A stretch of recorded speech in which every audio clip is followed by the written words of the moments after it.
আপনারা সবাই কেমন আছেন? আশা করি আল্লাহর অশেষ রহমতে খুব ভালো আছেন। আমি আলহামদুলিল্লাহ ভালো আছি। তো আজকের রেসিপি মেথি আলু।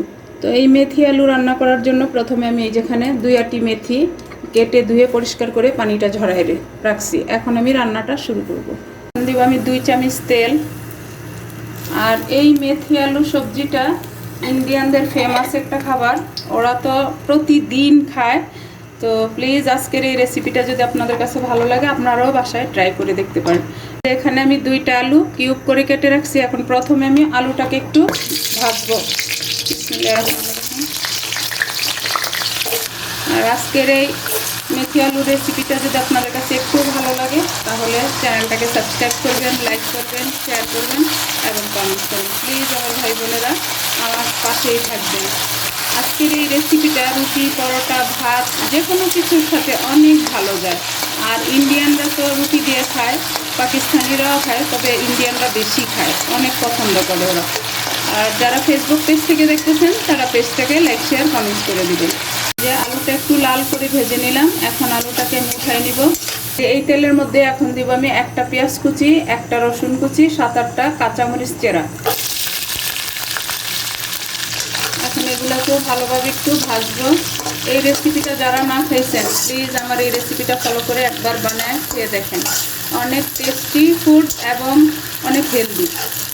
ডায়াবেটিস রোগীদের জন্য তো এই মেথি শাক তো অনেক উপকারে আছে। পেঁয়াজ রসুন একটু লাল করে ভেজে নিলাম। এখন এই পর্যায়ে দিব স্বাদ মতো লবণ, যে যতটুকু খান অতটুকু দিয়ে নেবেন। আর দিব 1/2 চামচ হলুদ গুঁড়া, 1/2 চামচ দিব মরিচ গুঁড়া, আর 1/2 চামচ দিব জিরা গুঁড়া। এটাতে ধনে গুঁড়া যায় না। দিয়ে একটু পানি দিয়ে মশলাটাকে একটু কষাই নিব। মশলা থেকে তেলটা ছেড়ে দিতে এখন এই পর্যায়ে আমি মেথি শাকগুলো দিয়ে দিব। রান্নাটা একেবারে সহজ, খাইতে অসম্ভব টেস্টি হয়। এখন এই পর্যায়ে আমার চুলার আঁচটা মিডিয়ামে আছে। এখন এটাকে নেড়ে ছেড়ে মশলার সাথে মিশিয়ে দিব। ঢাকনাটা দিয়ে আমি 10 মিনিটের মতো মিডিয়াম আঁচে রান্না করে নেব। 10 মিনিট পর আসলাম। অফ ক্যামেরায় আমি আরও 2বার নেড়ে দিছি। মাশাআল্লাহ দেখেন শাকটা একেবারে সিদ্ধ হয়ে গেছে, পানিটাও শুকিয়ে গেছে। এখন এই পর্যায়ে এই যে ভেজে রাখা আলুটা দিয়ে দিব।